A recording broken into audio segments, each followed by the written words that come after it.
By Sam Jordan this morning. How you doing, Sam? It has been a while. Yeah. Yeah, there's too many buttons, realistically. But we're good. It's like running the board and everything. So how you been? It's been over a month and a half, maybe 2 months since we were together. Oh, I feel like it's been way too long. Even when I do your show, you're not here.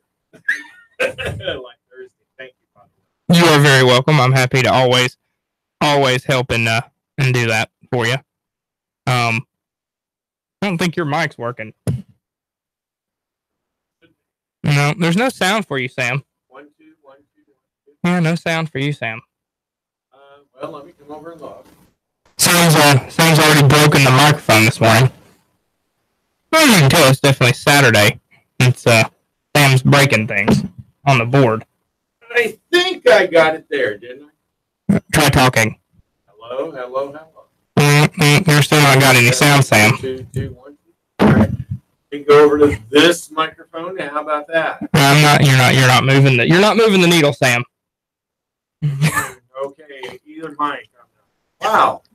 So Sam probably sounds like he's really far away. So great start to the show this morning. It's going really well.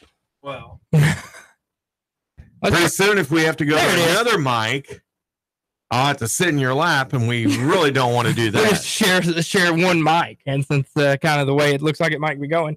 So interesting, and like I said, interesting start to the show, but we are 21 days away, 3 weeks from the start of college football, which it really doesn't even seem like it can be that close, but you know, it's really exciting. High school ball starts. So they're doing the Jamboree this weekend.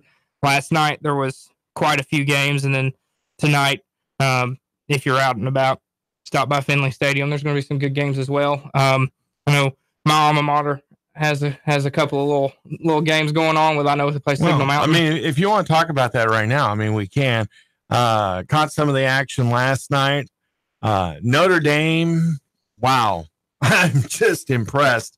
They made it far in the playoffs last year, and they definitely gave a little bit of an indication why they made it. They were just explosive in the backfield. They could be a team that could do it.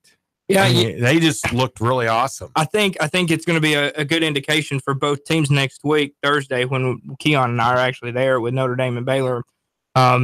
Baylor always has high expectations, and I'm sure Coach Massey fills those expectations every year. But Notre Dame has really stepped up their program in the last 4 to 5 years and become a program where they are constantly competing, which is great because it's nice to see the private school area or the private schools in this area be as competitive. Obviously, you got teams in the private school area around here like Boyd Buchanan who are really down this year, but Boyd will be back. No, Notre Dame, I mean, you kind of hit the nail on the head in the last several years. And last night, they played Walker Valley at 8 o'clock and Bradley Central at 8:30. And Walker Valley, I kind of feel bad for them. They got shellacked by both Notre Dame and Macaulay by the same score, 21-0. A 20-minute scrimmage. I kind of you do feel bad for Walker Valley because one, when you're Walker Valley, you're not the largest of the schools, right? Especially in that county, and then you're talking about also playing 2 really good private schools. Yeah. So if you're Walker Valley, you just don't take a lot away from that. You're just like, burn the film. Let's go. Yeah. Let's move on to the actual season. But the game that Notre Dame played, their second game, was against Bradley Central. Okay. That one I thought was going to go Bradley Central's way, even though Notre Dame just kind of ran away with Walker Valley. And Bradley Central, I mean, they did everything what I expected them to. They got out to a pretty good lead. And Notre Dame came fighting back. I mean, they took their nickname of their team, the Fighting Irish, and they came back and they fought and came back and won 14-12. And it's like, this is a pretty good indication. I mean, when you play against Bradley Central, you're playing against a good team. I mean, this is not no pushover team like what you might consider Walker Valley, but Notre Dame really looked good. Yeah, Bradley Central's always a playoff team for the most part, and good for Notre Dame. I mean, it's good to see, other than just the normal two powers in Baylor and McCallie in the private school area around, or private school sector around here, be able to do something. And Notre Dame is gonna be able to do that. Boyd was able to do that, for a few years, in the last decade. And like I said, they're a little down. CCS really hasn't ever gained a ton of traction since they've been around and started a football program, but maybe that's gonna change soon. I think Mariakis is gonna do some good things there. It's just now that he can recruit, it's gonna be a lot better for him.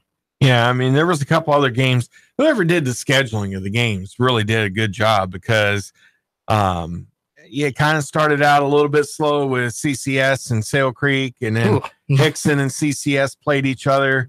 But Tyner and Hickson and East Ridge and Tyner were actually some very interesting games. East Ridge, came away on the better end of things with their two games. Yeah, but Tyner isn't a bad, football team to watch either. Yeah, anytime Coach T's out there, those guys will always compete, and they always have talent. Tyner always has talent. There's never a question about that. Moving to today. Well, today everything gets underway at 4:30 down at Finley Stadium. Howard and Boyd Buchanan. That one there, could go either way, but I'd give the edge to Howard. I would too. I'm going to give the edge all year to whoever's playing Boyd Buchanan because they have about 25 kids on the roster. Wow. So it's going to be tough for Boyd this year. Big rebuild going on at Boyd Buchanan. Who's next? Grayson Howard, and that one I probably would give to Howard as well. Yeah, Howard's just kind of like Tyner in that aspect. They have the athletes. It's always just kind of depending on the coaching and if they're going to be able to put it all together. The athletes are there for Howard. And then Boyd Buchanan and Central. Central. Yeah, I don't know a lot about Central anymore, but I'll tell you this: Boyd Buchanan's they're going to have a rough year. Yeah. And then Central and Grace will be the game at 6:00. Central may come away with 2 wins today. Yeah, they very well could. And Grace will give them a challenge. Grace can, and but I don't see much from Boyd out of there. And then, of course, my alma mater decides to play back-to-backs, and Saudi Daisy versus Signal Mountain, and then Saudi Daisy versus East Hamilton.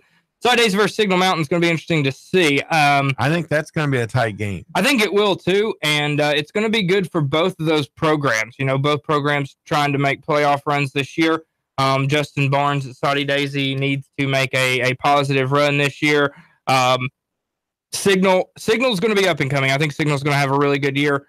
And then Saudi plays East Ham, and that's going to be another good test for Saudi Daisy. I think Saudi should win that one.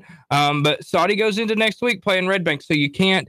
Red Bank. Yeah, and what you gotta do is you gotta be able to use this 40 minutes worth of football to be able to really be able to be prepared for Red Bank. You want to get some good work from everybody. Play a lot of different players. Get some good film on everybody, so you can kind of figure out exactly what you're hoping for and what you want to do going into Red Bank next week. Signal Mountain will take on Ottawa at 7:30. The Owls, I've been hearing that they're not looking too bad over there on the eastern part of the county. Well, and they always are it's kind of like the others. They always have talent. They're going to be a playoff team. They always are. Signal Mountain gets 2 good tests to see kind of where they are as a barometer. Yeah, and then East Hamilton will take on Red Bank. That game will be at 8:00. Red Bank, I would give them the edge, but it would be a very small edge to beat East Hamilton. East Hamilton is not a bad school. It'll give Red Bank a good true test.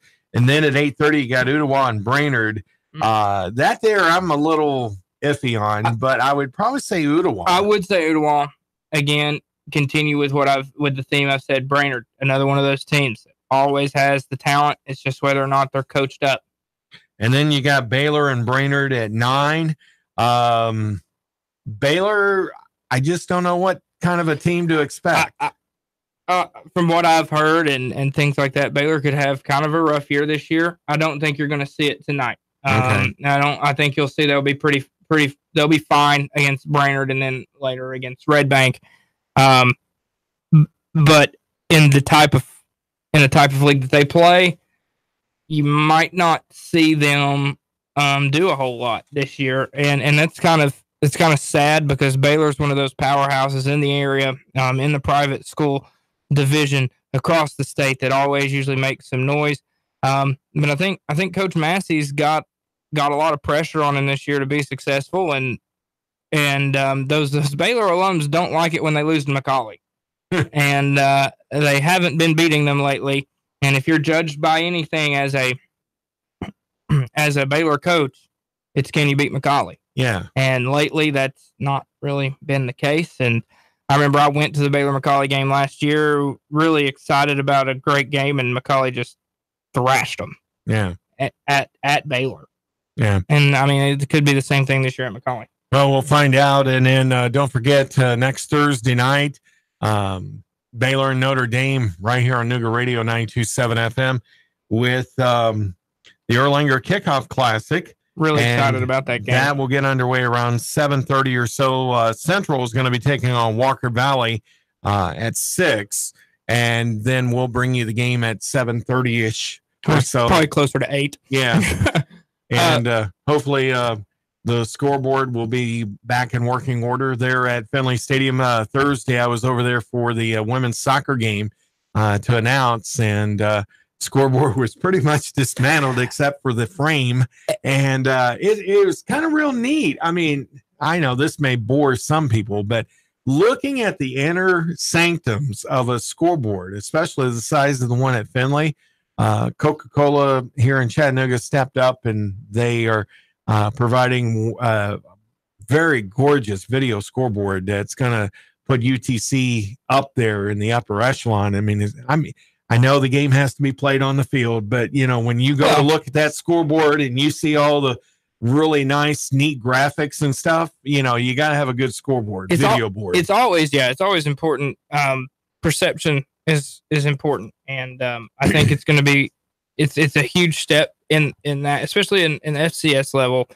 UTC's got great facilities, and to add to it, that scoreboard was very antiquated. Yeah. And to be able to update it and to get a video board, which is outstanding, it's going to be, it's just going to add so much more to the experience of those games for folks. And, UTC, I think,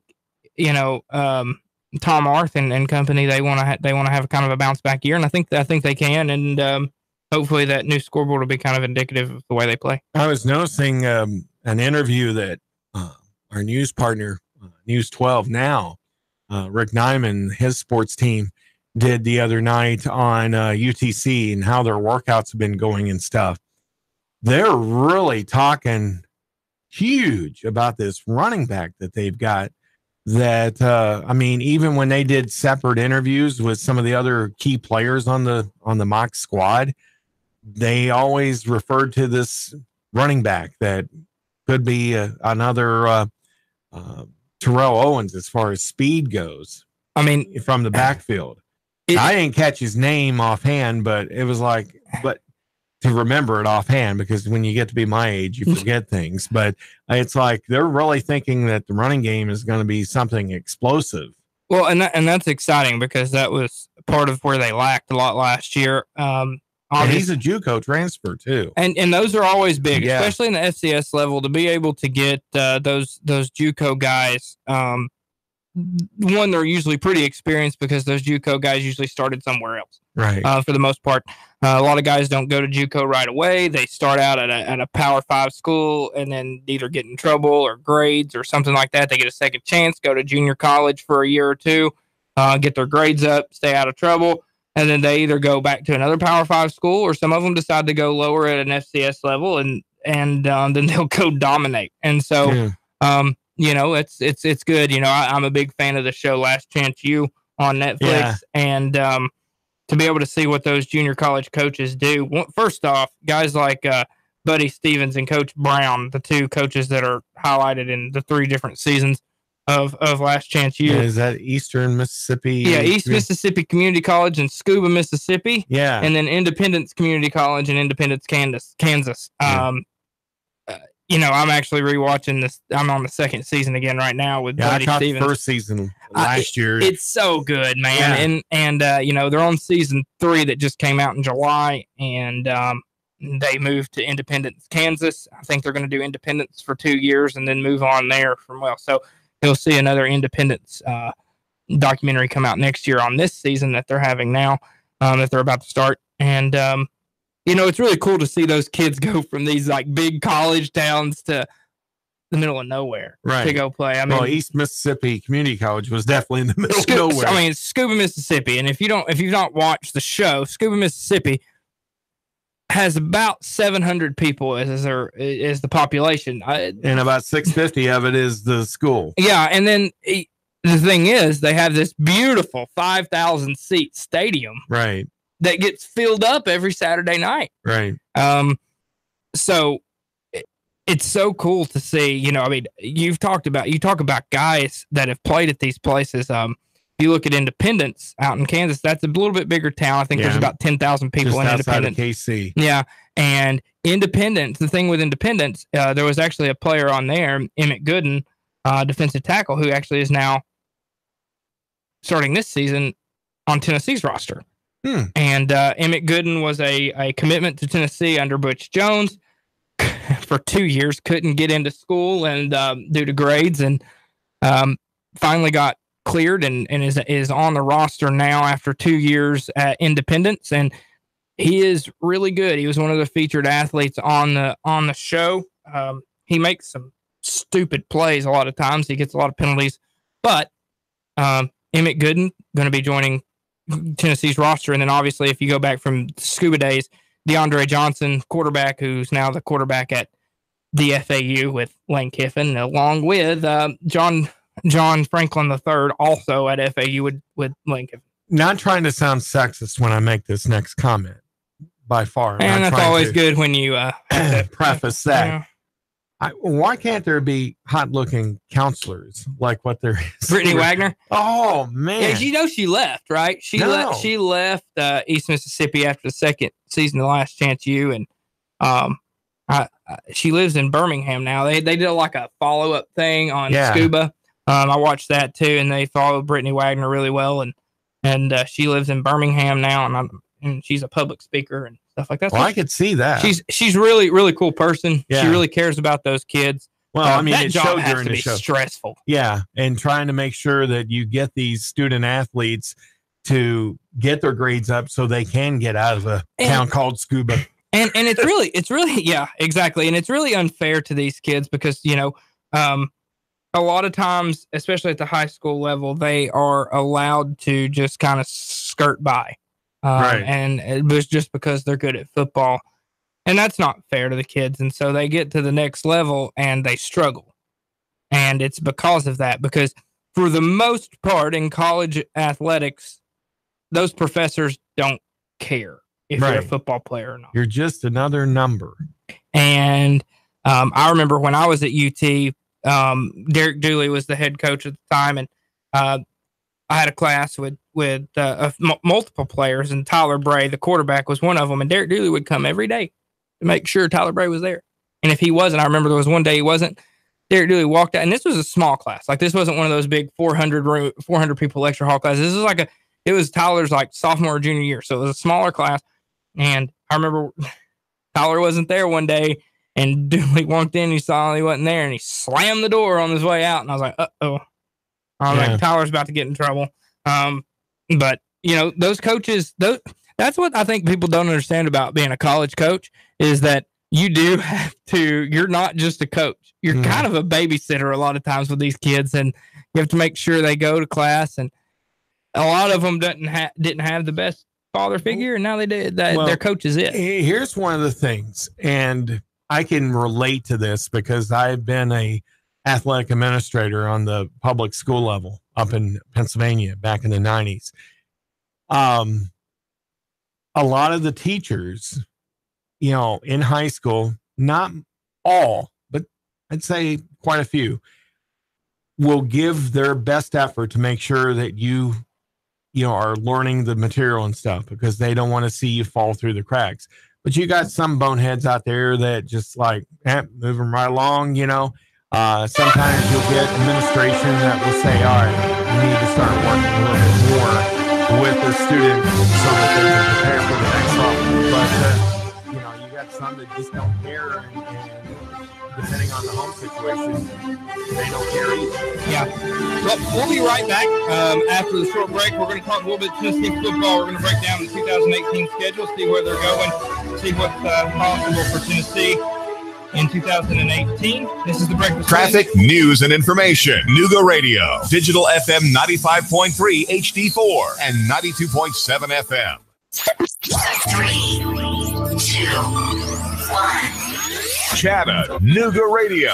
Digital FM 95.3 HD4. 92.7 FM's news now. Detectives in Bradley County say they tried to pull over a minivan on APD 40 because the driver was wanted for a series of burglaries in town. Deputies say instead of pulling over, he tried to speed off, even pulling into oncoming traffic. He lost control and crashed into a ditch. Johnny and Stephanie Jenkins were both arrested. Mr. Jenkins confessed he had taken both meth and hydrocodone. Last year, a CARTA driver suffered burns when an assailant threw an unknown liquid into her face. 11 months later, investigators have made an arrest. Medisha Garcia Thompson was arrested yesterday, charged with aggravated assault and reckless endangerment. And 2 women are suing Uber. They say a Chattanooga driver sexually assaulted one and exposed himself to another. Despite their complaints to the company, he remained on the roster as an active driver. John Lane, the alleged driver, was charged with sexual battery and indecent exposure. Val St. John for Nuga Radio, News Talk 92.7, Action News Now. David Tullis. I made the move 1 o'clock every weekday afternoon, 1 till 3, Nuga Radio. 92.7 Chattanooga weather. Expect some lingering clouds, but a little drier out there through your nighttime. Some late fall may redevelop, lows upper 60s. The weekend looking pretty good. Some sunshine for Saturday afternoon, mainly dry both Saturday and Sunday, with highs each day back into the upper 80s. For lunch or dinner, come to Guthrie's, home of the original golden fried delicious chicken finger with their special world-famous sauce. Open daily, locations in Trenton, Signal Mountain, and Ringgold. Go get Guthrie's, it's always good. And I'm Sworn G12 Sheep Meteorologist Hatch Report. Nuga Radio 92.7. I got my business up and running, and it's already expanding. I got lucky. Lucky because I found Signal Voice and Data. Signal Voice and Data can incorporate all of my business information sharing and communications seamlessly, keep my costs down, and let me work more productively with endless connectivity no matter where I might be.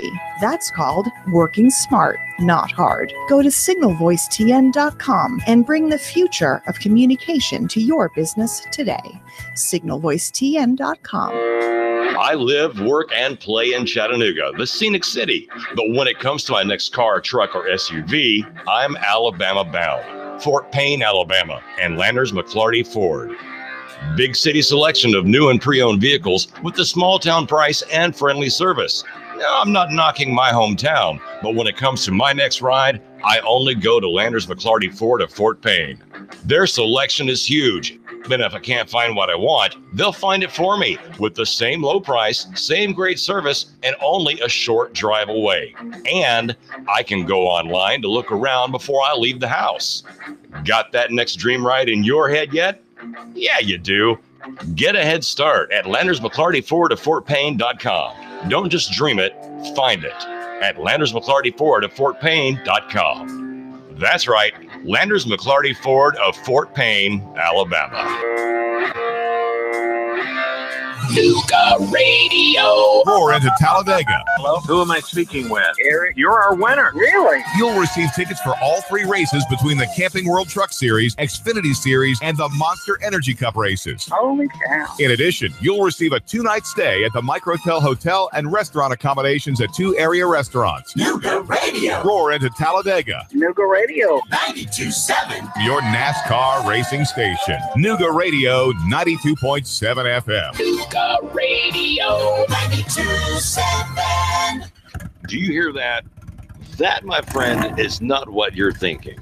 That is the new 2018 Indian Chieftain Dark Horse. Yeah, Indian. Indian motorcycle is more than a bike. It's an experience. an American icon, and Indian Motorcycle of Chattanooga is the only place you'll find their new 2018 line. Are you ready to ride? Join the club.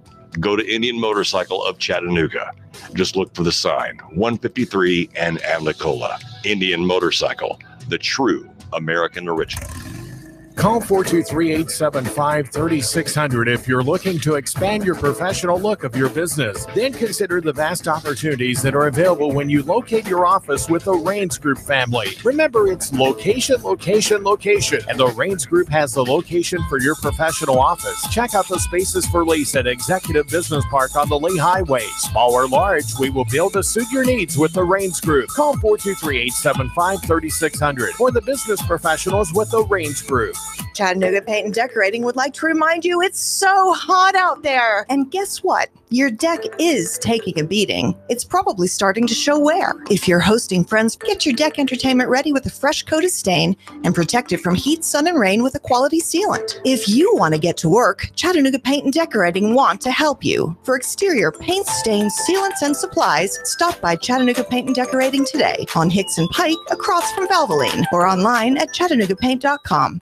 Nuga Radio. Are you brain dead? Still voting for pathetic liberals? Take 3 hours of Sean Hannity from 3 to 6. Nuga Radio. Then call us in the morning between 9 and 11. 92.7 Nuga Radio.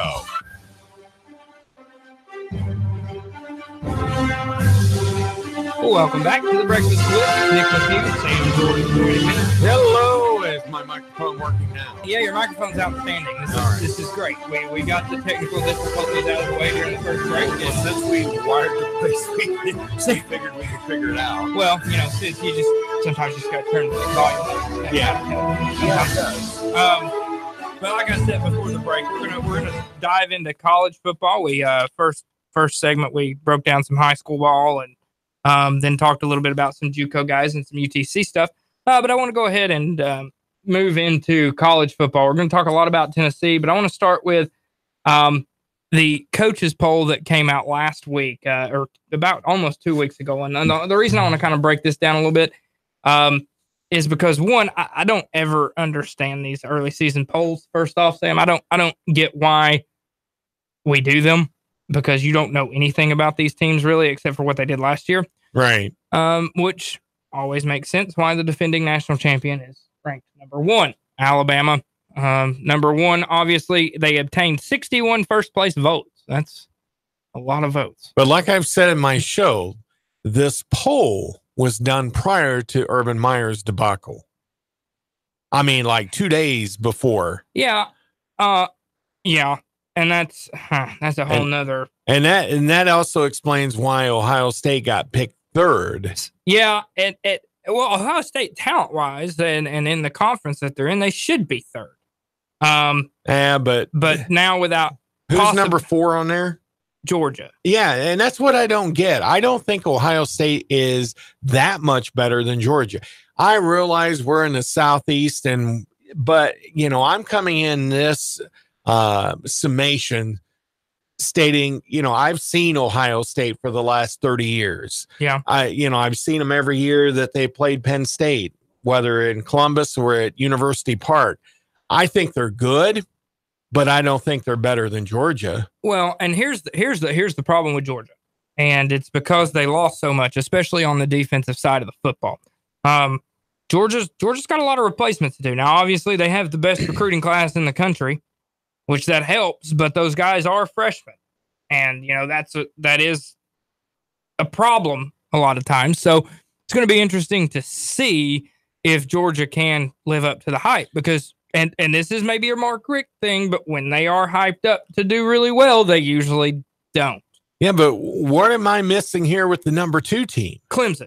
I know. What am I missing? Are they really that good? Yeah, they're really that good. Wow. I mean, you have returning starting quarterback Kelly Bryant, who might not even get the job because Trevor Lawrence has really impressed Dabo Swinney and that staff. So Clemson is that good.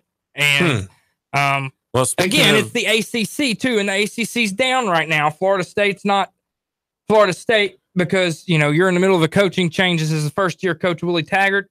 So you think Taggart's going to do that great? I think he can recruit. We'll see what he can do coaching wise. But I do think he can recruit. And then, of course, Miami's at 8 as well in the polls with talking about the ACC. But here's the thing with Miami. Mark Richt's the coach. Yeah. And Mark Richt's going to do Mark Richt things, and they're going to underachieve because that's what he's done his whole career. And that's just kind of the way it is. Now, rounding out the top 5 is Oklahoma. You got to know what Kyler Murray's going to be able to do at quarterback, being able to, if he is going to be able to replace a guy like Baker Mayfield. So that's a little high for me, but they do have Lincoln Riley, who I think is one of the best young football coaches in college football. Yeah. Washington, they're 6th. I mean, anytime you have Chris Peterson coaching your team, there's a chance you're going to win every ball game, especially in a conference as bad as the Pac-12. Wisconsin comes in at number 7 because they're always around 7 through 10 every year. It's just the way it is. That's who they are. Like I said, Miami 8, Penn State at 9. I can't believe that one. And Auburn rounds out the top 10. Why can't you believe Penn State being at 9? I think Penn State should have been up higher in the rankings. Maybe right there between Oklahoma and Washington. And I don't think that Wisconsin is actually better than Penn State. Even though Penn State lost Saquon Barkley, who actually had a very good run the other night. Lose 39 yards. Yeah. Although Tennessee first play. But Tennessee's John Kelly, who plays for the Los Angeles Rams, right, beat him 42-yard run. So John Kelly's better than Saquon Barkley. No, I'm just joking. I'm just joking. I'm just joking. That's definitely not the case. But Penn State, I mean, has just reloaded. I mean, they're one of the top 5 teams in the country in recruiting. James Franklin. Vanderbilt must have just been good for a few years while he was there for him to get that job at University Park. I never got to ask Coach Franklin. But, and I know Coach Franklin, very well from the coverage that I did up there at Beaver Stadium for the years that I was up there. But I tell you what, I mean, Penn State is almost like Nick Saban in Alabama and also with Georgia and how they recruit and getting the top players. And I just don't see them being down that low. I mean, yeah, they always run into a buzzsaw on occasion with Ohio State and sometimes with Michigan. But well, here's the thing. Let's be real. First off, the coaches poll, realistically, it doesn't matter. Right. Second, usually if you're one of the top 10 to 15 teams, those are the folks who those are the teams that realistically really have a shot. Although this year I'm thinking it's probably really the top 10 because I think there's a big drop off after Auburn at 10, because then you start going Notre Dame at 11, Michigan State at 12, Stanford 13, Michigan 14, USC 15. Now, USC, I'm surprised is down that low though. Well, USC, they did lose their quarterback and Sam Darnold, and they did lose their offensive coordinator to Tennessee. Sorry, hate it for you. And I don't. Clay Helton's a really good coach, but at some point USC's got to prove it to people, and I think that's kind of where they are. You had Sam Darnold, you had an opportunity. People had you really high last year, thought you could make the playoff, and then you lose 2 ball games in a Pac-12 that's just not very good. So USC to me is one of those teams. I think they're pretty much where they need to be. I think Michigan's a little high. I know Shea Patterson has been cleared to play for Michigan at quarterback. But talk about somebody who's just underachieved, and that's Jim Harbaugh. Stanford, they're always going to be top 15. David Shaw's done a great job there. Michigan State at 12. That's not too bad. And then Notre Dame at 11. I never know what to expect from a Brian Kelly team, so that's probably fair. They could end up collapsing like they have before, or they could have another really good year. Here's my thing on Notre Dame, and it's more on Brian Kelly than anything. If he doesn't do well this year, I think they make a change. Well, and the thing was, because they were Kelly right outside is overrated. They were right outside the playoff, last year. And then, they lost to Georgia, they lost a close game to Georgia, which ended up being realistically looks kind of good because Georgia ended up being unbelievably good. And I don't know. Notre Dame to me, they're hurt because they're not in a conference. Right. And I think that really hurts them down the road. Let's round out the top 20 at 16, TCU, 17, Virginia Tech, 18, Mississippi State, 19, Florida State, 20, West Virginia. Okay. TCU, that's fine. Right. Virginia Tech, that's fine. Mississippi State. I think that's a high aspiration for Joe Moorhead coming in. I think that's low for the talent they have coming back. Talent-wise, I would say that team's the top 15 team. Obviously, if you prognosticate and look at their schedule that they have to play, they do have to play a Florida team. They do have to, that we don't know anything about. They do always obviously have to play Auburn, Alabama, LSU. So realistically, that might be about where they finish, probably. Yeah, it could be. But I think talent-wise, they're top 15. That's just me. I think defensively on the defensive line, they're outstanding. And then also at quarterback with Nick Fitzgerald, they're really good. Right. But, that's what they are. Florida State at 19. I don't know about that one. I think that's just because they're Florida State. And that's why they're 19. 20, West Virginia. I think that's really too high for West Virginia because they still don't know how to play defense in the Big 12. And if you've noticed, it really came back and bit Oklahoma in the playoff when you can't play defense. West Virginia has probably at least, if not one of the top 5 offenses in the country, with also one of the top 3 quarterbacks in the country. But I don't really see them being that good. I could be wrong. They could come out and beat Tennessee by 40 in week 1. I don't see it just because they can't stop anybody. Rounding out the top 25, Texas, 21. Boise State, 22. UCF, 23. LSU, 24. And the last spot goes to Mike Gundy's Oklahoma State Cowboys. Texas. Keon really? Kind of likes that. Really, though? Like, what have they done in the last 10 years to be ranked? Like, last year, they underachieved. They do have a really good quarterback coming back I don't even know how to say his name. He was a freshman last year. It starts with an E. I can't ever say it right. Boise State, whatever. They're Boise State. They'll finish probably in the top 25 because as long as they have that blue field. They don't play anybody, so it doesn't matter. Yeah. UCF, again, don't play anybody. Major Applewhite could do a really good job there. Don't know. LSU, they're ranked in the top 25 just off of talent alone because Ed Orgeron does not know how to coach. And he does know how to act, though. No, and my God, he is a hoot. And then Oklahoma State at 25, without Mason Rudolph at quarterback, a lot of unknowns there. That's probably why they're ranked so low. Right. But I think for the most part, I think the coaches did a really good job with this. If anybody knows talent, it's the other coaches and the coaches that vote in this. So, I think. Yeah, but here's my thought. Who gave Ohio State that one lone vote?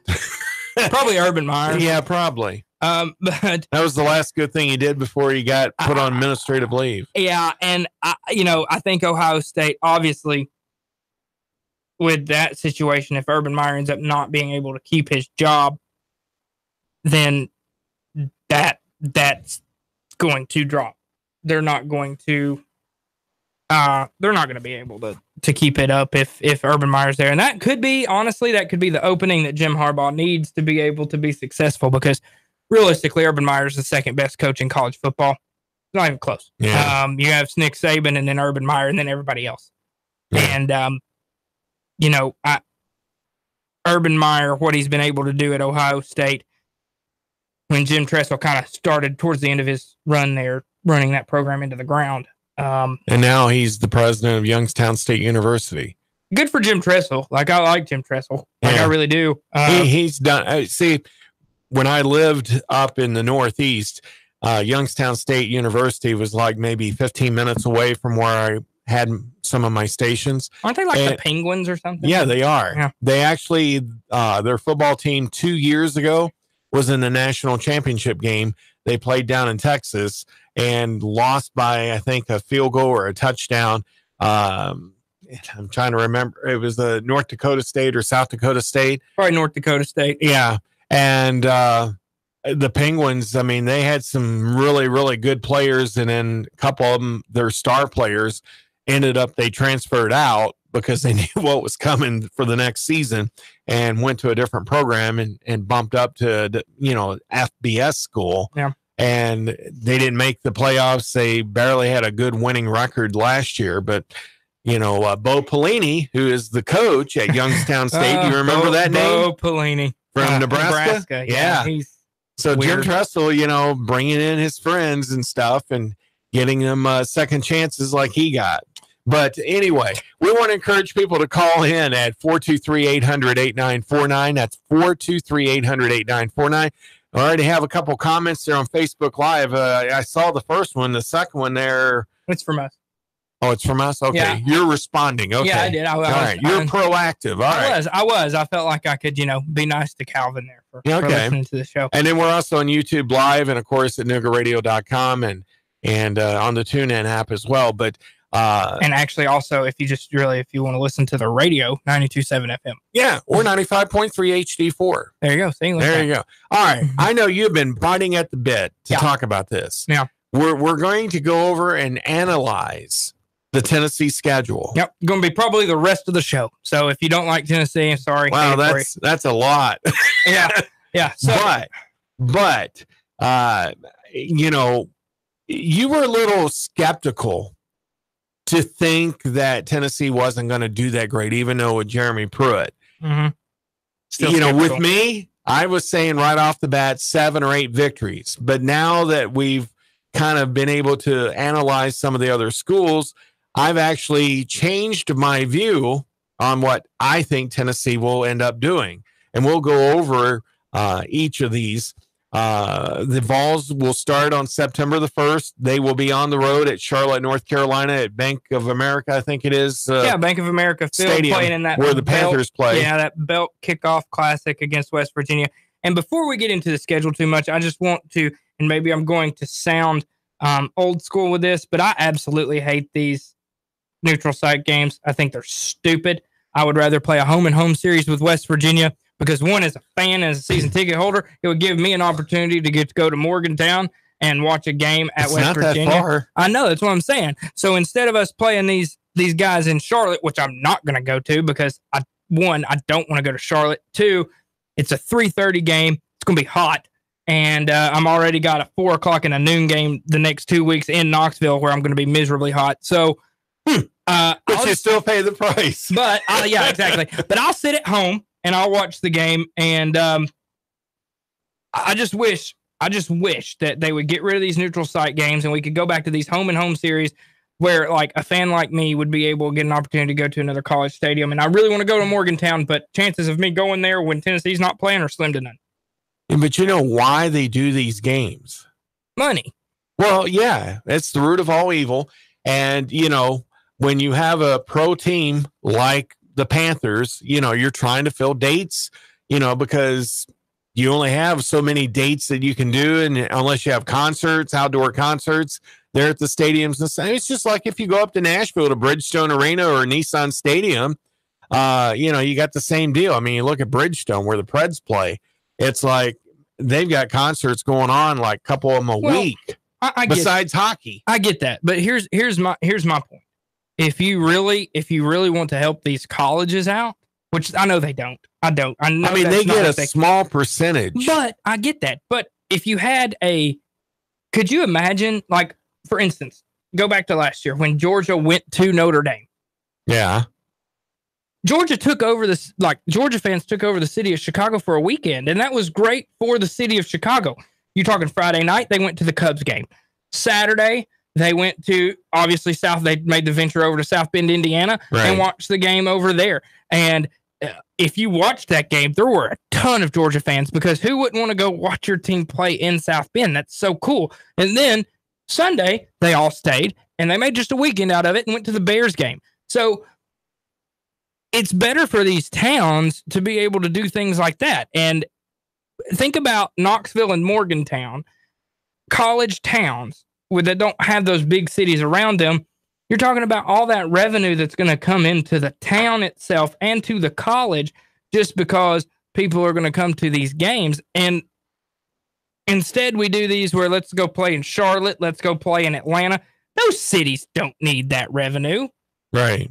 These college towns need these revenues. These colleges and maybe the colleges, the universities themselves don't need the revenue because they make a ton of money from TV deals and things like that. I think the SEC, I think each school made like over $4 million off of the TV, just the TV deal alone. Right. But that doesn't. You're talking about being able to host these games. You're talking about people buying hotels. You're talking so. Me personally, I would rather see these home and homes come back and get rid of these neutral site games. I've gone to many neutral site games. They're fun. It's not the same as being able to go to these college towns. But Knoxville is, I wouldn't say a huge bit bigger, but at least somewhat bigger than Morgantown. Morgantown's kind of spread out, and their fan base goes into Pennsylvania, Maryland, West Virginia, and Ohio. Whereas with UT, well, you almost have a similar circumstance because UT being in Knoxville, you got Kentucky, you got North Carolina, and Virginia that's right nearby. Yeah. But Knoxville's definitely bigger than Morgantown. I've been to Morgantown. That stadium is gorgeous. Yeah. And I'm hoping that, a friend of mine can hook me up and let me see a UT game sometime. Well, I always get tickets and I can get you tickets. The thing is with UT though, I would prefer you go see them when they're actually, back to being halfway decent. But after the break for the last hour, I plan on breaking down this 12 game schedule. 3, 2, 1. Chattanooga Radio.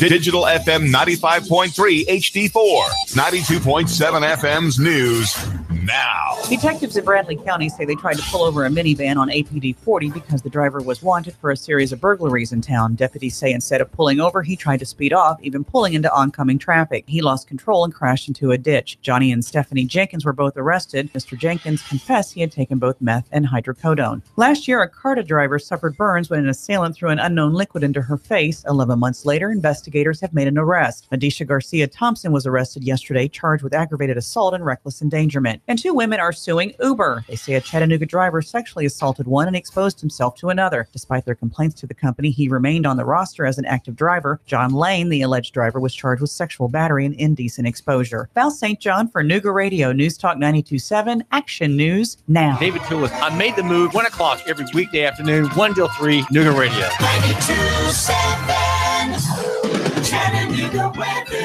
Expect fair skies to continue through your nighttime on the warm and muggy side. Overnight lows of around 70. Now for Sunday, look for some sunshine, mainly dry and hot weather out there. Highs of around 90. Continue mainly dry and hot for Monday as well, with highs near 90. Hamilton Physician Group. Calhoun, Georgia Primary Care is now in a new location, 160 Curtis Parkway. Personalized medical care for you and your family. That's Hamilton Physician Group, Calhoun Primary Care. And I'm Soren Sheen, 12 Chief Meteorologist, has your 4. Nooga Radio 92.7. I got my business up and running and it's already expanding. I got lucky. Lucky because I found Signal Voice and Data. Signal Voice and Data can incorporate all of my business information sharing and communications seamlessly, keep my costs down, and let me work more productively with endless connectivity no matter where I might be. That's called working smart, not hard. Go to signalvoicetn.com and bring the future of communication to your business today. signalvoicetn.com. I live, work, and play in Chattanooga, the scenic city. But when it comes to my next car, truck, or SUV, I'm Alabama bound. Fort Payne, Alabama, and Landers McClarty Ford. Big city selection of new and pre-owned vehicles with the small town price and friendly service. Now, I'm not knocking my hometown, but when it comes to my next ride, I only go to Landers McClarty Ford of Fort Payne. Their selection is huge. But if I can't find what I want, they'll find it for me with the same low price, same great service, and only a short drive away. And I can go online to look around before I leave the house. Got that next dream ride in your head yet? Yeah, you do. Get a head start at LandersMcClartyFord of FortPayne.com. Don't just dream it, find it at LandersMcClartyFord of FortPayne.com.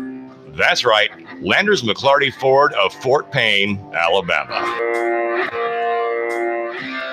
Nuga Radio. Roar into Talladega. Hello? Who am I speaking with? Eric. You're our winner. Really? You'll receive tickets for all 3 races between the Camping World Truck Series, Xfinity Series, and the Monster Energy Cup races. Holy cow. In addition, you'll receive a 2-night stay at the Microtel Hotel and restaurant accommodations at 2 area restaurants. Nuga Radio. Roar into Talladega. Nuga Radio. 92.7. Your NASCAR racing station. Nuga Radio 92.7 FM. Nuga Radio 92.7. Your home is a constant work in progress. Repaint the walls? Yeah, easy enough. Leaky faucet? There's a video for that. But roof repair? You might want some help. That's where Chattanooga Roofing Contractors come in. They have 3 generations of roofing excellence you can count on. Leave the ladder in the garage. Go to chatroofing.com. That's chatroofing.com for Chattanooga Roofing Contractors, a roofing company you can trust. Hey, Karen, you need me for that 1 o'clock? Yes, Cheese, please. Karen, did you get the quarterlies done? Yep, they're filed in the cabinet. Karen, can you describe the initiatives to the new hire? Thanks. Oh, sure. Full-bodied, some floral notes, maybe a hint of dark chocolate. Am I in the right department? Got wine on the mind? Come unwind at Virgola. Italian wine, oysters, caviar, cheeses, and more. Perfect after work or a romantic date night. Virgola Italian Wine Bar, 608 Georgia Avenue. Charge! Get back there, you dang Yankee! Great horny toads, I'm up north! WPLZ HD4 Ottawa, W224AZ Chattanooga. Serving Chattanooga. Broadcasting live from the center of the universe, the Tennessee Valley's most listened to news talk station. Nuga Radio 92.7. This is CBS News on the Hour, sponsored by ZipRecruiter. I'm Allison Keyes. The White House is commending those who responded when an airline worker stole an empty plane from a Seattle airport last night and was chased by military aircraft before crashing into an island. Pierce County Sheriff Paul Pastor. There was no indication that he did this to threaten anybody. There's no indication of any kind of terrorist link or anything like that. CBS's Chris Van Cleve with the latest. In radio communications, air traffic controllers and a Horizon pilot refer to the man flying as Rich. As they talked with him, it became increasingly clear the airline employee was not going to safely land the plane. I got a lot of people that care about me. It's going to disappoint them to hear that I did this. Just a broken guy, got a few screws loose. No passengers were aboard. Charlottesville, Virginia is bracing for protest on this anniversary of a deadly white supremacist rally there last year. A state of emergency is in effect there and in other parts of Virginia this weekend. The city's first African-American mayor, Nakia Walker, says race relations aren't any better. The issues were not the rally or just statues. The issue is this deep-seated racism that we have here. And that's the challenge. And that's a lot of work. Washington, D.C. is preparing for a demonstration tomorrow by organizers of last year's event, and counter-protests are expected as well. A dying man with cancer who claims he got it from the popular Roundup weed killer has been awarded $239 million in damages by a jury. Attorney David Dickens is commending his client, Dwayne Johnson, for his courage. He has stood up for what he believes in. He has stood up for what is right against Monsanto, a huge corporation. And because of him, we have brought justice, not to him, but hopefully to thousands of others. Conditions are better as crews battle the holy wildfire south of Los Angeles, which is threatening thousands of homes. CBS's John Vigliotti. We're seeing some signs of relief. The temperature has dropped, the winds have calmed down, and along with all of that, the flames. The Mendocino wildfire burning north of San Francisco, the largest fire in California history, is 60% contained now. NASA had to scrub the launch of its $1.5 billion Parker Solar Probe this morning due to a last-minute technical problem. The probe will get closer to the sun than any other spacecraft. The launch countdown for the probe was stopped with just 1 minute, 55 seconds remaining. The mission is already late due to rocket issues. NASA says it will try again tomorrow. The probe is named after University of Chicago's Eugene Parker, who predicted the existence of solar wind 60 years ago. Now he's 91. This is CBS News. ZipRecruiter, the smartest way to hire. ZipRecruiter's technology finds qualified candidates for businesses of all sizes. Try it for free at ZipRecruiter.com/free. Save more with Liberty Mutual Insurance. Hey, Todd, Liberty Mutual just saved me $782. Liberty did what? Yeah, it's a lot of money. Maybe I should switch to Liberty Mutual. Visit us online to... Hey, stop echoing. Sorry. Visit us online to get a quote, and you could save $782. Liberty Mutual Insurance. Based on a recent countrywide new customer survey, coverage is underwritten by Liberty Mutual Insurance Company, Equal Housing Insurer. Right now, the biggest news in dishwashers is something you won't be hearing much about, unless you listen very closely. Because the Home Depot now carries Bosch, top-of-the-line, legendarily quiet dishwashers. And listen up, right now, you'll also save up to 10% as well. Did you hear that? Up to 10% off Bosch appliances, now at the Home Depot. More saving, more doing. U.S. only while supplies last. See store for details, valid through August 22nd. A chess prodigy wins the match of his life. For 9-year-old Shreyas Royal, ranked 4th best chess player in the world, for his age, it looked like checkmate. His family faced being deported from Britain to India when his father's work visa runs out next month. His case received a lot of publicity. Shreyas was viewed as a pawn in Britain's immigration controversy. Then the cabinet minister in charge overruled his department and sent the family a good news email saying it could stay. Couldn't describe how happy I was.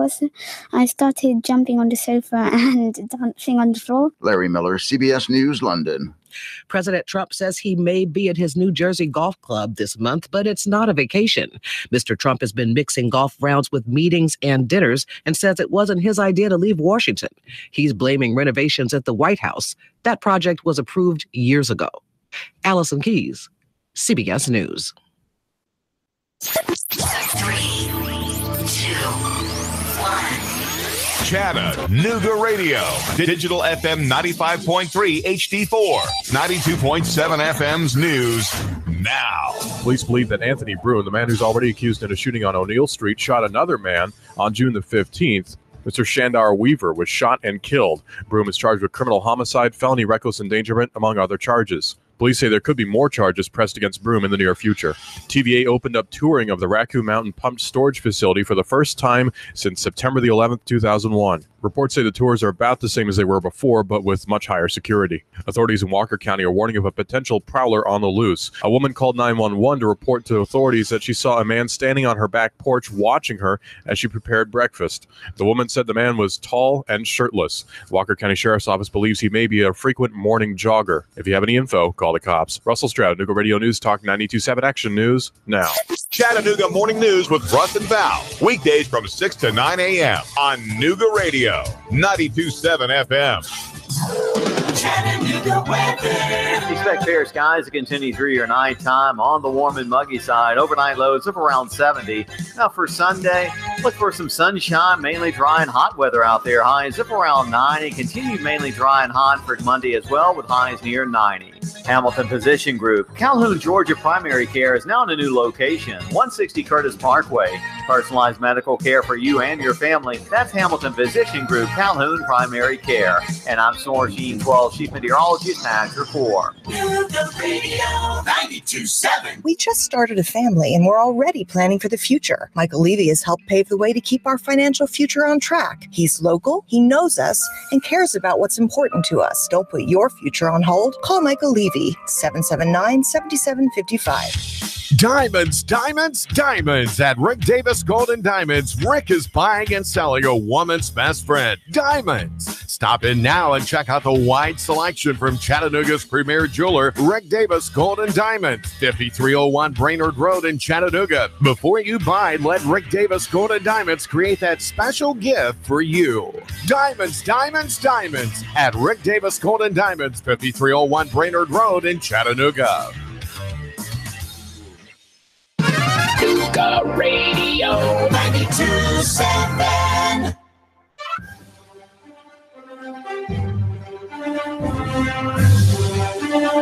Welcome back to the second hour of the Breakfast Blitz. Nick Leffew here, along with Sam Jordan. Hey, how are you? Well, pretty good for early Saturday morning. I can't believe we flew. Yeah, and really talked about a lot of different things. Obviously, if you missed the first hour, you can go back and check it out on YouTube, which it's up right now as live. It'll be obviously after the show. It will be still there. You can watch the whole show. Also, the same can be said for our Facebook live feed on Nuga Radio 92.7 FM's page. And then, of course, always you can listen live on the app along with 92.7 FM and 95.3 HD4. See, too many numbers going on in that one. That one's tough. But, we want to remind people, if you've been looking for that fix for football, head over to Finley Stadium tonight, beginning at 4:30. A lot of great football action, high school football action, the purest form of football, getting underway at 4:30, and we'll go on till about 10 o'clock tonight. And it's like I'm going to try to catch as many tonight as I can. I need you to scout for me. Yeah, I know. Since I can't be there. But I'm telling you what, pre-obligation. I'm already impressed with Notre Dame and also impressed somewhat with McCallie. And from the games last night, East Ridge put on a good show and could surprise a few people there, but that's why there's scrimmages, and there were only 20-minute scrimmages. But with Notre Dame, and McCallie beating Walker Valley 21-0 in 20 minutes each, that is impressive. Yeah, and I think your teams to watch tonight, if you are going, I would definitely look out for Signal Mountain. I think that's a team to watch. Red Bank, obviously. If you're into the private school, definitely take a look at Baylor later this evening. Also, my alma mater, Saudi Daisy, looking to have a rebound season. So I think you got a lot of good local teams playing tonight, and you're going to see some more good preseason football. Don't forget to call in if you'd like to be a part of the show at 423-800-8949, 423-800-8949, or you can message us or message Nick because he's there at the keyboard at Facebook Live, Nuga Radio 92.7 FM. And like you said, you can watch us, you can listen to us all kinds of different ways. But I know that you're sitting there biting at the bit. Chomping at the bit. There it is. There you go. Chomping at the bit to talk about Tennessee football. Now, everything is going to get underway September 1st, 21 days prior to Labor Day.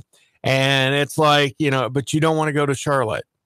No, that's a short road trip. I'll actually be in Atlanta that day, hanging out with some friends of mine, watching the game, then going to the Braves game on Sunday. Oh, my. So the Braves aren't going to make it.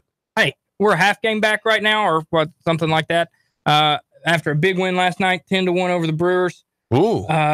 Kevin Gausman, the guy that they traded for from the Orioles, had a great outing on the mound last night. So Orioles just selling out. They are. We took two of their players, so yeah. I mean, they've had some other big names. Obviously, Machado left. Yeah, to go to L.A. But I'm excited about getting to go down to Atlanta, see some friends from college, and watch a game together, and then go to a Braves game on Sunday. It's going to be a good weekend.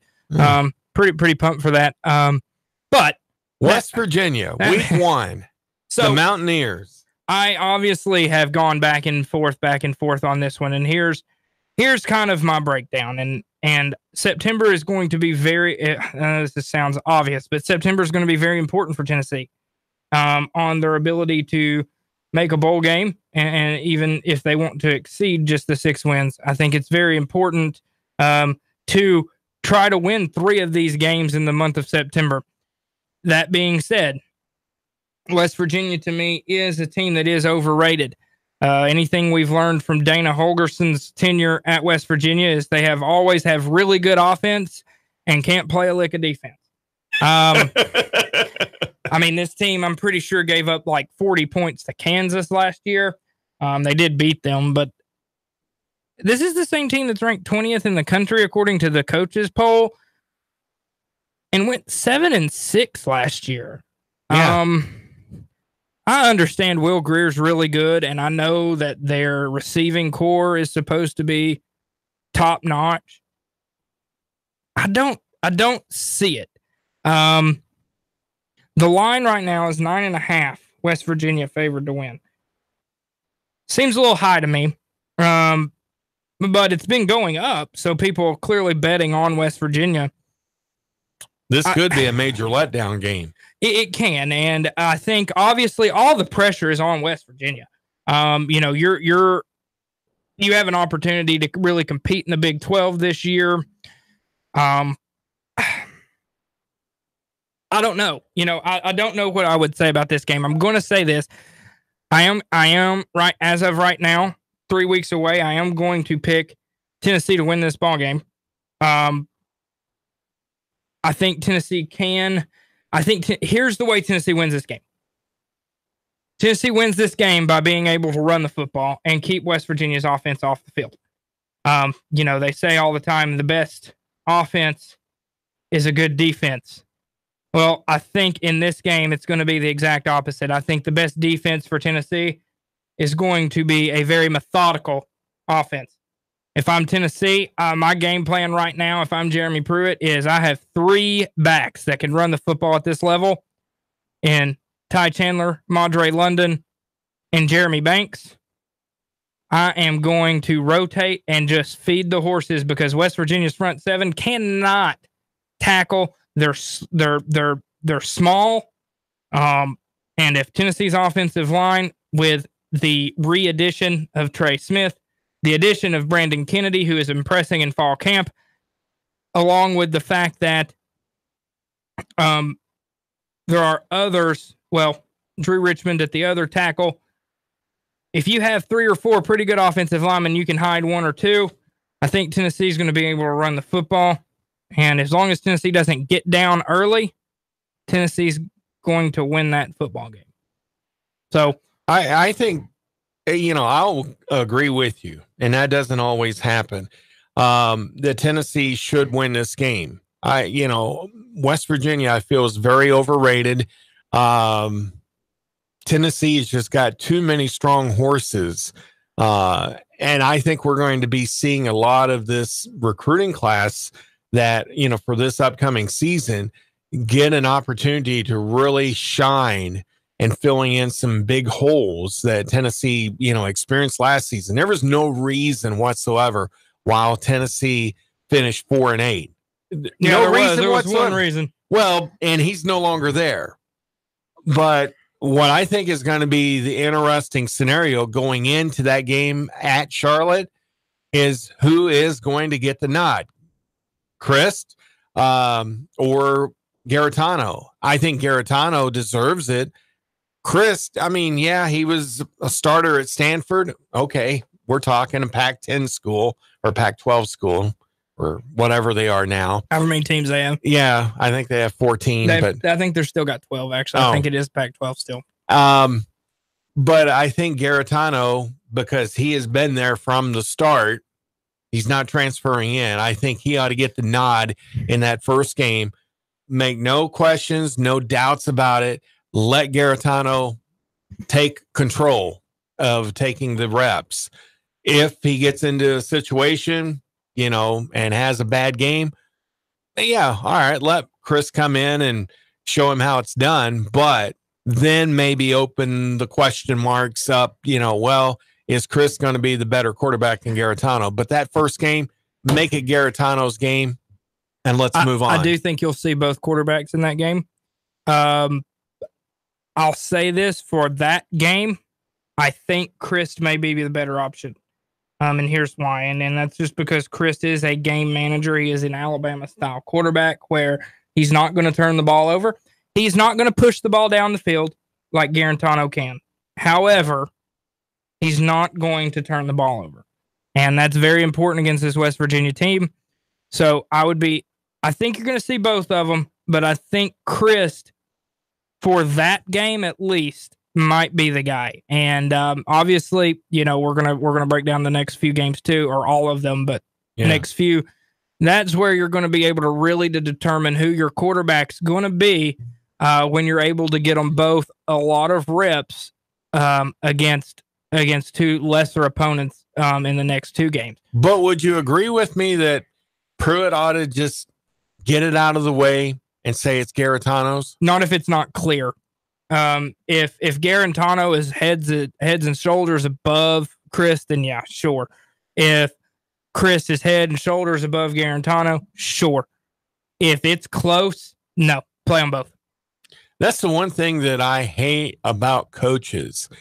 No matter if it's on the college level or the NFL level or what, they want it to play out in the media. It seems like all the time, and, try to make it easier on themselves when it becomes game time, which I think is ludicrous. I mean, if you're the head coach of a team, make that decision, make no doubts about it.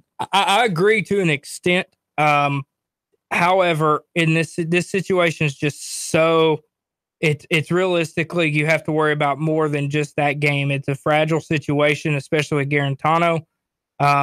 You don't want to put him in a situation where he's not going to want to come back. And so I think realistically, unless if one of them's head and shoulders above the other, then yeah, play that guy. That's the guy. And then if he gets in trouble, maybe bench him. But I would prefer to tell your quarterbacks, hey, you're both going to play. So be ready. If they're close, that way you're not saying, hey, you're the starter, and then pull them if something goes wrong, because then you're hurting their confidence. If you let them know that they're both going to play, then when they get pulled, they understand that they're both going to play anyway.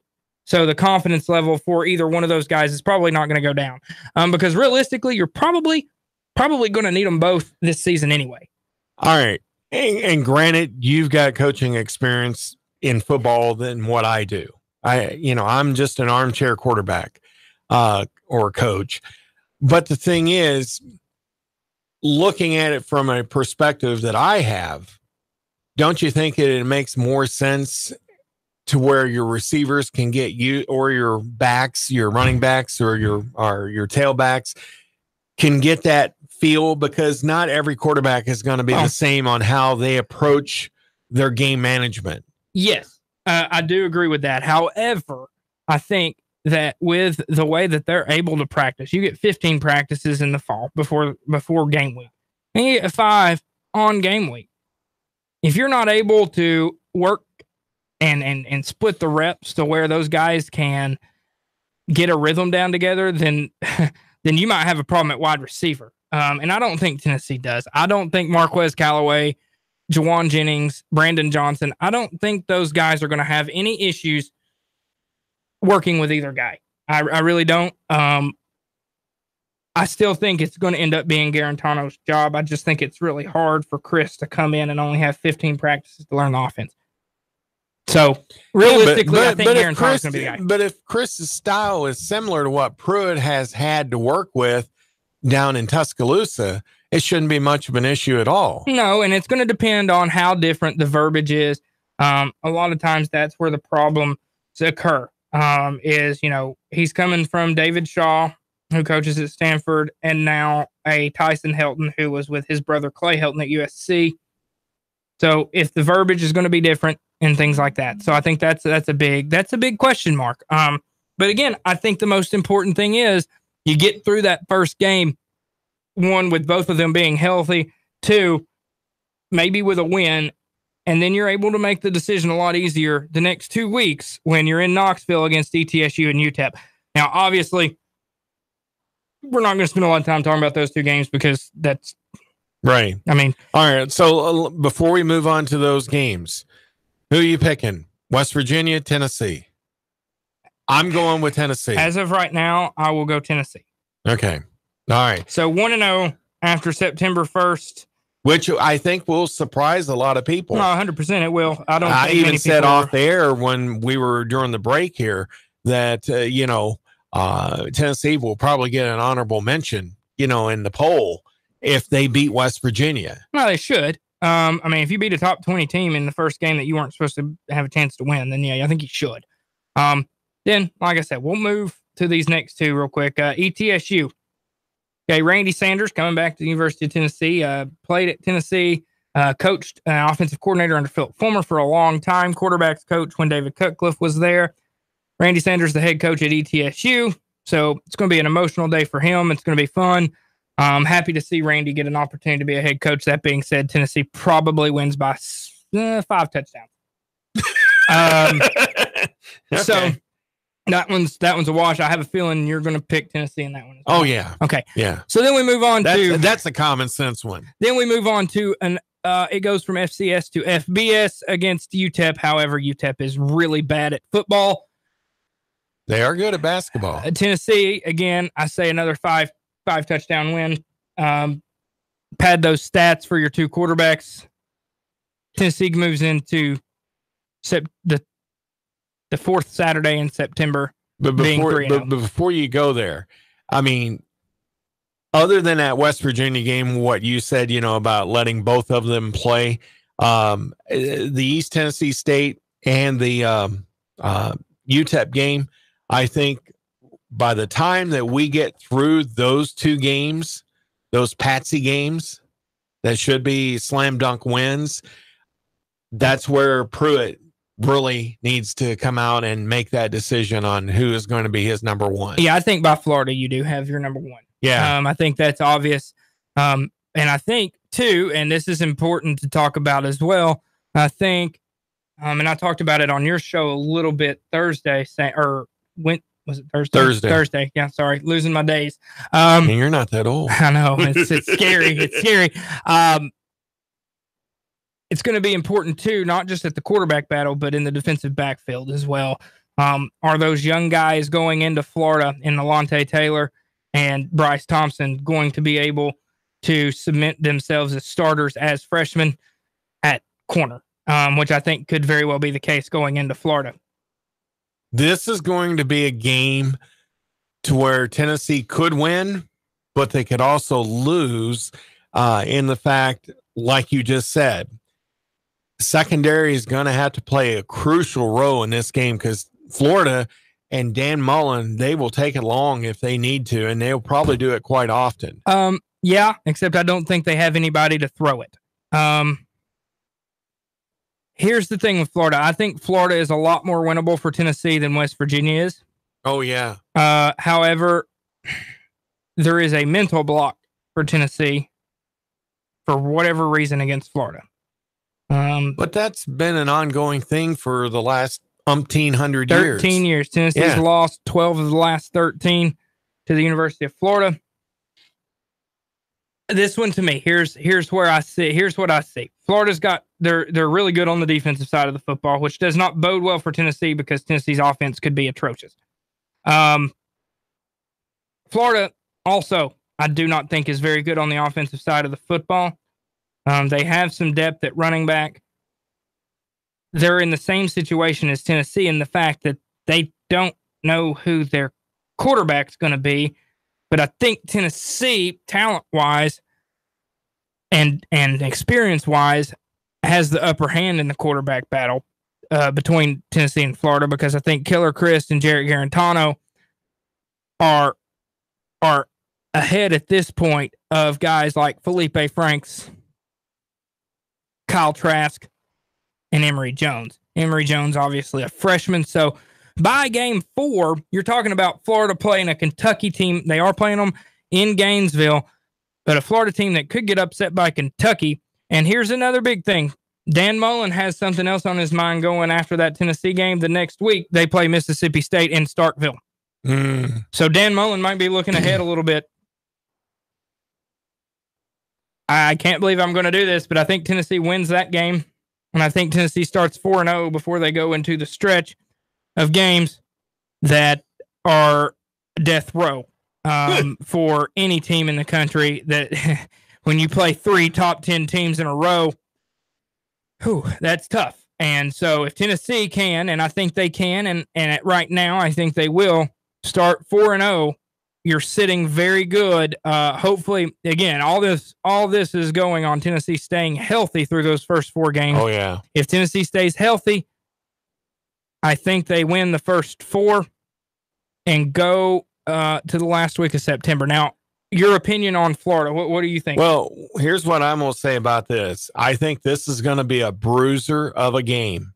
And this is going to be other than the West Virginia game, this is going to be a defining game to show the Tennessee fans, all right, we're serious about turning around Tennessee Vols football. Yeah, we're going to be going into, some real critical games, but generally, and I would consider this, other than the West Virginia game, as more like the preseason scrimmages with ETSU and UTEP. And Florida is going to be a true first test because it's against a conference foe. But this is also going to figure out how healthy Tennessee is. So, it's going to be critical. I mean, for both teams, Florida and Tennessee, but I'm still going to give a 3-point edge for Tennessee to beat Florida. Traffic, news, and information. Nuga Radio. Digital FM 95.3 HD4 and 92.7 FM. 3,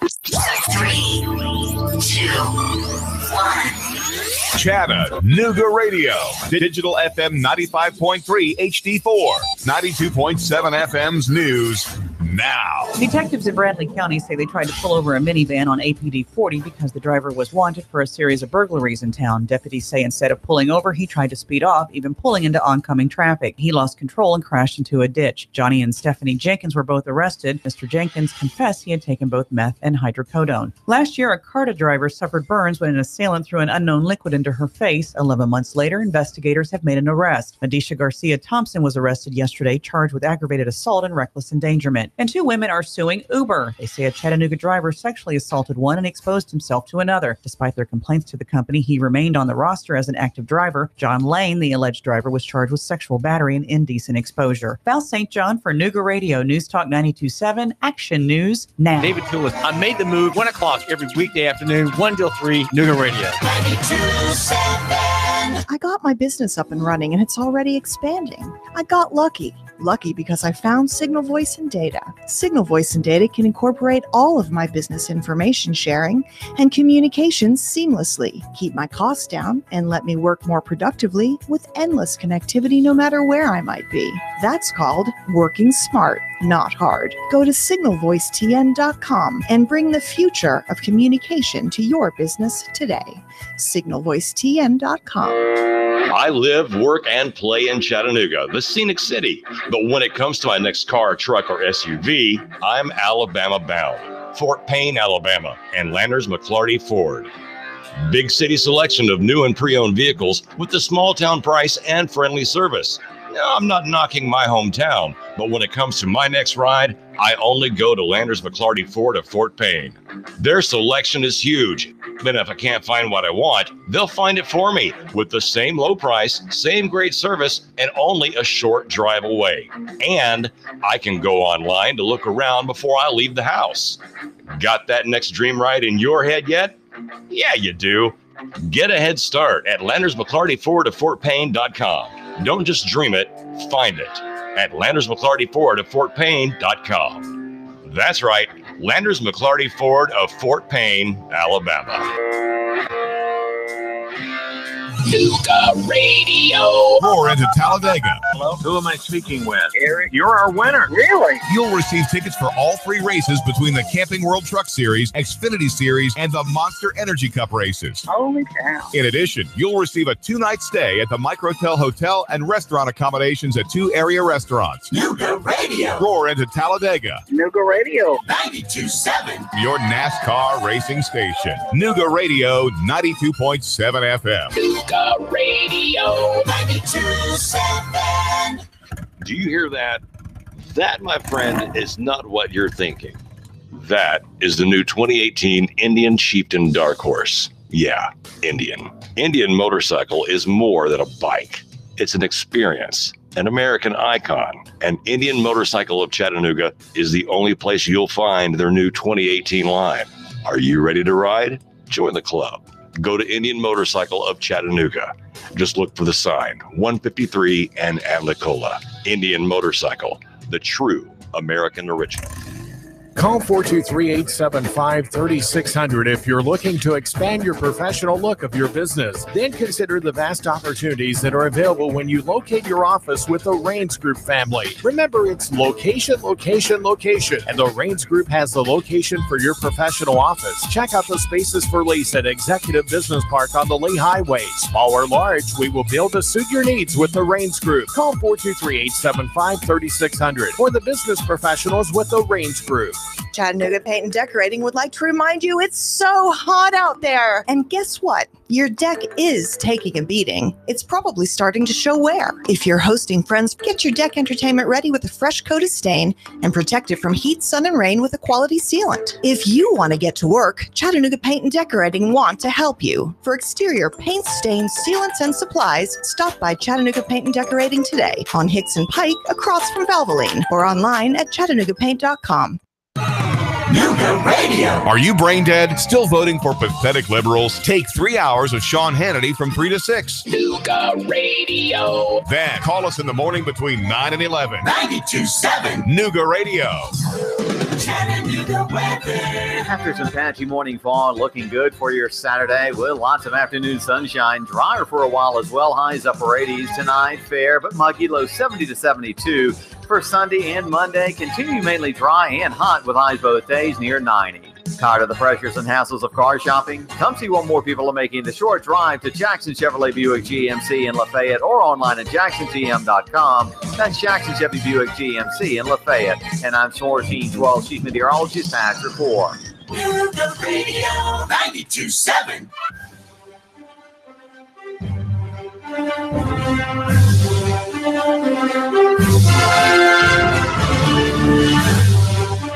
Welcome back to the last segment of today's Breakfast Blitz. I'm Nick Leffew, alongside Sam Jordan. And we've been breaking down the Tennessee football schedule for 2018. We got through the first 4 games in the last segment. We're going to finish the last 8 here and kind of give our predictions for the season. Well, hopefully we don't keep that pace up. No, I don't think we will. I think the next 4 are going to be a lot easier to talk about. All right, next game is going to be on September 29th at Athens, taking on Georgia. And that game there, I think both of us are in agreement that Georgia should take that one. And with the news that Georgia got, they got Demetrius Robertson, a 50-year transfer coming in. Supposedly it was more for personal reasons because of the fact his mother's seriously ill and he's wanting to be closer to home. Evidently she lives over, I believe, around Savannah, Georgia, and that's where he's from. And I mean, that's still a little bit of a haul to Athens from Savannah, but not as far as what it was where he was formerly playing at. And it could make a big difference for Georgia. But Tennessee, I don't think, is yet ready to take on the magnitude of a Georgia. No. Even with Tennessee looking as robust as they could be. Yeah, Georgia's too good. I mean, I don't even think it'll be close. 4-1. Okay. That's kind of my feeling on that one. that's a snap and clear right there. You just gotta move on. Right. Then they get a bye week, which they will probably need, especially after playing Florida and Georgia, to get ready for Auburn.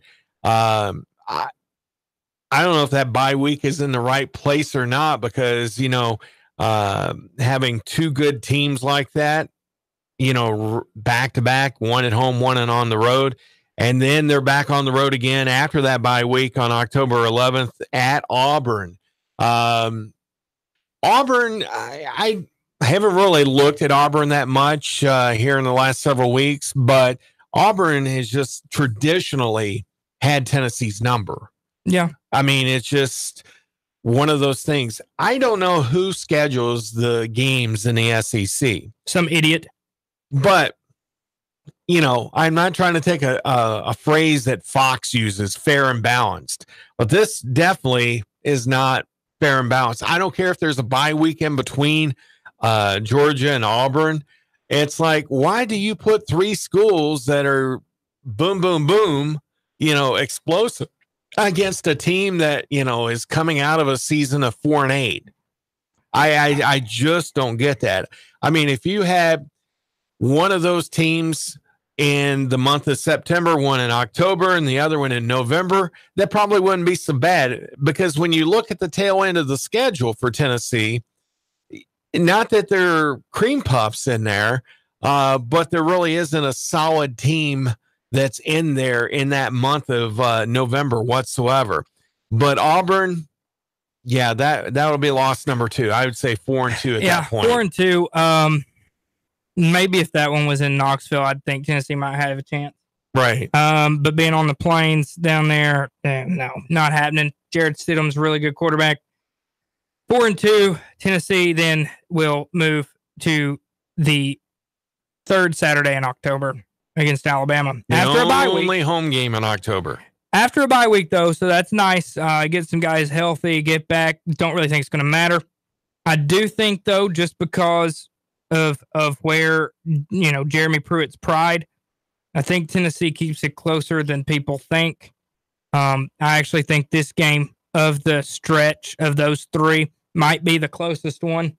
And it's that's interesting. And it's just because Jeremy Pruitt doesn't want to lose to Nick Saban. But do you think Saban will play his hand where, he's going to go for the win, but he's not going to make it a runaway? That's possible, too, because he used to do that against Dooley all the time. So I could see that, too. So he's like toying with his it's not. apprentice. I don't think it's toying as much as it is Nick Saban respects his assistants that he's had, minus Lane Kiffin. And you couldn't resist that, could you? No, and so I do think that Tennessee keeps it closer. I still think they lose by 2 touchdowns or so to Alabama. But I think Tennessee keeps it closer. One, it's at home. People get excited for that one every year. How many seats does Neyland hold? 102, 455. Okay. I think there will probably be 105. Yeah, probably. And it's usually the case, and probably 60,000 of them are going to be Alabama fans, but that's okay. And then, so I think it's obvious you're 4-3 at that point. Yeah. Then I think you go to a swing game. Okay. Last game in the month of October, he plays South Carolina. This is a crapshoot here. And here's the thing. Since Spurrier's gotten there, that place is tough to play. Yeah. And, now with Muschamp getting them rolling, Jake Bentley's a really good quarterback, and we know Tennessee's issues in the secondary. Deebo Samuel is an outstanding, probably going to be a first-round draft pick in the NFL draft after this year, wide receiver. So I don't see Tennessee winning this one either. And I think Muschamp has some kind of juju against Tennessee. He doesn't lose to Tennessee. He didn't lose to him at Florida. He's not lost to him since he's been at South Carolina.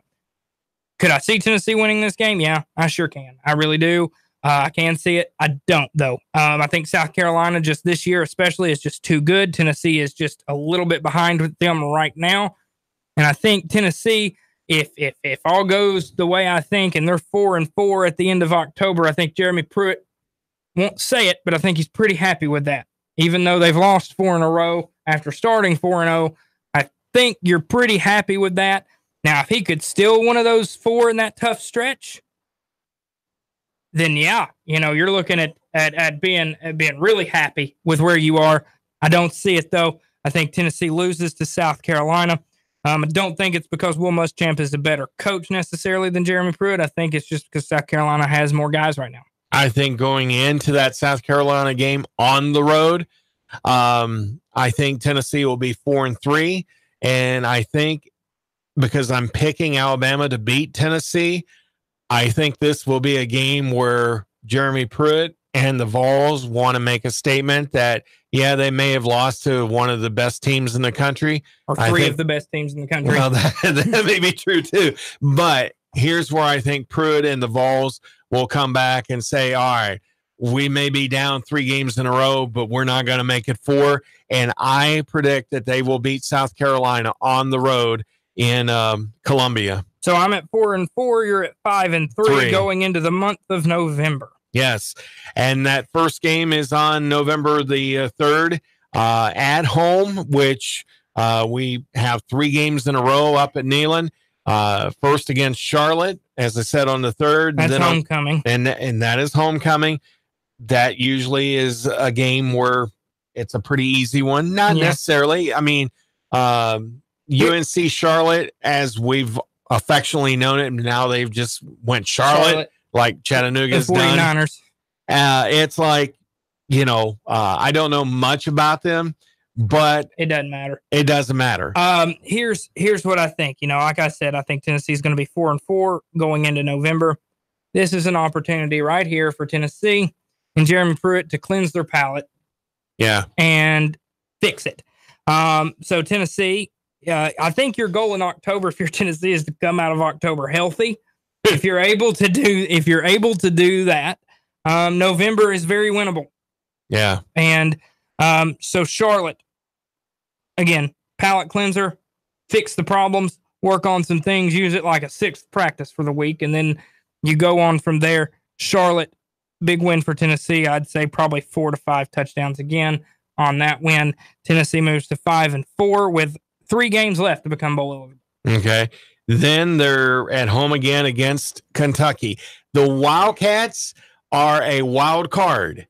I never really thought Kentucky football would be as good as it's been, but in the last several years, they're not necessarily still considered as the basketball team, or the sport of choice there in Kentucky. Football is actually making a comeback in Kentucky.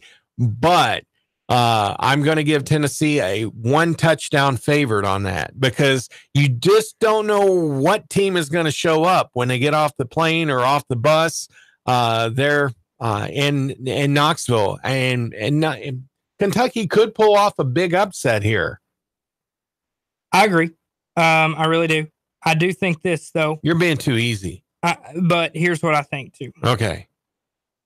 What I said about Florida and Tennessee and how Tennessee just has a mental block against Florida. Same can be said for Kentucky against Tennessee. Kentucky's beaten Tennessee twice in the last 30 plus years. Okay. All things equal, which I think they are very close talent wise. I think Tennessee wins by 3 touchdowns. Wow. Kentucky just does not play well against Tennessee. I think Mark Stoops is on his way out after this year. Just because I do not think he's going to get the job done at Kentucky. I think he is the guy to get them maybe to the guy. But again, Kentucky, they don't take football seriously. They take it more seriously than they used to, but they still don't take it seriously. Tennessee wins by 3 touchdowns over Kentucky, moving to the last 2 games and the last home game, Senior Day, against Missouri. And Missouri was the game that ended Butch Jones's tenure in Knoxville. Even though it was on the road, he didn't even make it off the field, and they said, "You're fired." And that was about 5 games too late. Yeah. But Missouri is a dangerous team as well. I'm surprised that Missouri played as well as they did last year, even though it was a home game for them. Missouri, I don't even think should belong in the SEC, much less Texas A&M. That ought to be a Big 12 member school. But, The SEC is doing what it's doing and making expanding sure into that, those markets. Yeah. And it's like, but Missouri will give Tennessee probably some issues, but I'm going to go with a 2-touchdown win for Tennessee in that game, the last home game of the year for the Vols. So Missouri, it's kind of a homecoming for Derek Dooley as he's the offensive coordinator now for Missouri. He's going to come to Knoxville for the first time since being fired back in 2012. Derek Dooley is probably going to want to prove something. Barry Odom trying to keep his job at Missouri. I think Missouri just has too much firepower for Tennessee. Drew Lock is the best quarterback in the conference. I think Missouri wins probably by 10 to 14 points against Tennessee on Senior Day in Knoxville. I think Tennessee drops to 6-5 at that point. But I just think Missouri's got too many horses on the offensive side of the football. And that weak secondary, you think is going to... I mean, any team that I think can throw the ball against Tennessee, I'm going to have a hard time picking Tennessee to win. Until those guys can prove me wrong. Because Tennessee's defense last year was absolutely atrocious. The pass defense wasn't talked about as bad as it was because the rush defense was historically bad. But if they were going to surprise you, what game do you think that would start to come out and show? Week 4 against Florida. Yeah, if they're able to do that, because West Virginia's going to be able to throw on you. West Virginia's going to be able to throw on the best corners in the country, so it really doesn't matter. Florida, if those corners are able to lock down some of those athletic receivers for Florida, then yeah, maybe things can turn around. But again, I think until I see them be able to slow down a prolific passing attack, and I don't think Florida's that, but if they're able to slow down, if they're able to stop Florida from throwing the football and make Florida one-dimensional and make them run, then I'll start to believe that secondary can be good. Because here's the thing about Jeremy Pruitt. Jeremy Pruitt is a defensive backs coach by trade. So if there's any area that's going to get better, it will definitely it's going to be the defensive backs. Yeah. And so I do think they will get better, and I think they'll be a lot better by November. However, you don't know injury-wise what you're going to be up against, and the depth at that position is not very good. Like I said, you have Alontae Taylor, Bryce Thompson. Those are the 2 freshmen. You also have Sean Schamberger and then Marquill Osborne. You got running back Carlin Filzami, who now plays corner. So there's just not a lot of depth there. So if there's any injuries in that unit, there's a problem. So I just don't see Tennessee beating Missouri. I see them dropping to 6-5. But I said from the get-go, if Tennessee gets to 6 wins this year, it's a victory for Jeremy Pruitt. Mm-hmm. And they do that, and they still have a chance to win a 7th in the final game of the year, the Saturday after Thanksgiving on November 24th at Neyland West in Nashville against Vanderbilt. And here's the thing about Vanderbilt. I like Derek Mason a lot. I think Derek Mason is a very, very, very good football coach. But he's at Vanderbilt. Right. And he has beaten Tennessee. Although, that be fair, he is a very good football coach who was coaching against a moron in Butch Jones. So, Derek Mason, Vanderbilt, it's another one of those teams, though. They have a quarterback in Kyle Shermer who can throw the ball. So that scares me. However, I think Tennessee they don't like to lose to Vanderbilt. And those players, they have too much pride to lose to Vanderbilt. I think Tennessee wins that game, ends their season at 7-5. Now, right now, if you gave me 7-5, I would take it and run away with it because I think 7 wins this season is a great accomplishment. I think, though, and I don't know. Do you agree? Do you think Vanderbilt loses to Tennessee? Oh, definitely. Okay, so you have them at 8-4. I think by 3 TDs. Okay, yeah, I don't know. I think that game may be closer than the Kentucky game, just because I think Vanderbilt's actually decent and they're decently coached. However, you're looking at swing games, and I have them at 7-5 because I have them starting 4-0. The swing games for this team is obviously week 1, West Virginia. Mm-hmm. Okay, to me, it's a toss-up. According to the national media, it's a blowout in West Virginia's way. I still think it's more of a toss-up.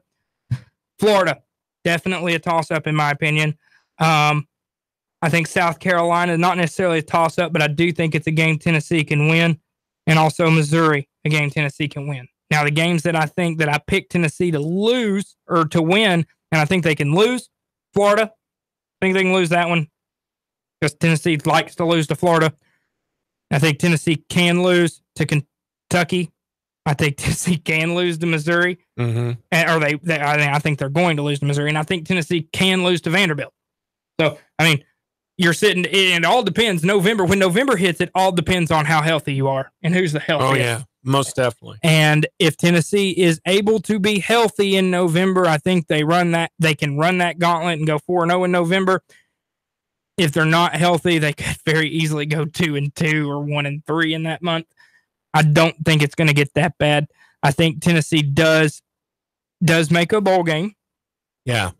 And I do think that's huge because you get those extra practices. That being said, in 2 weeks, the reason I want to do this week is because in 2 weeks, I'm going to think Tennessee's going to go 12-0 and then have a chance to go to the championship. So right now, with my orange-colored glasses off, I think Tennessee at 7-5 would be an outstanding achievement. I think it can go as low as 5-7, and I think it can go as high as 8-4. I don't see anything above that 8-win mark for Tennessee on this schedule. I don't really see anything below 5. So I think that's your range for this team. When we started talking about the 2018 Tennessee Vols schedule, I was saying 8-4. Yeah. And 8-4 is something that is very manageable. However, after we went through and we went through everything, we're 9-3. And those 3 games, Georgia, Auburn, and Alabama, are going to be the 3. South Carolina could be that game that could make that an 8-4 season, but it's not anything that I see really happening, because I think, like the comment that I made after that Alabama game and probably an Alabama win over Tennessee, I think Jeremy Pruitt is going to have these guys fired up and is going to take care of business at South Carolina and just not necessarily annihilate, but make a statement. Yeah. And that would be great for Jeremy Pruitt. I think the most important game for Jeremy Pruitt, though, on the table is Florida. And here's why I'm going to say that. And this is going to be probably the last thing I get to say. But the reason that game is the most important is you got 2 first-year head coaches at these schools, respectively, in Jeremy Pruitt and Dan Mullen. Mm-hmm. And it's very important for one of those to take the step to become the number 2 team in the SEC. Go ahead, and I'll take care of the number 2 team in the SEC. Is it's up for grabs in the SEC East to be the number 2 team. So I'm very interested to see what that's going to be like going forward for those 2 guys. So that's going to be a very important game for both of those. Thank you, everyone, for joining us this week on the Breakfast Blitz from 8 to 10. I'm Nick Leffew for Sam Jordan. Thank you again on Nougat Radio 92.7 FM. Have a great rest of your weekend. And go home.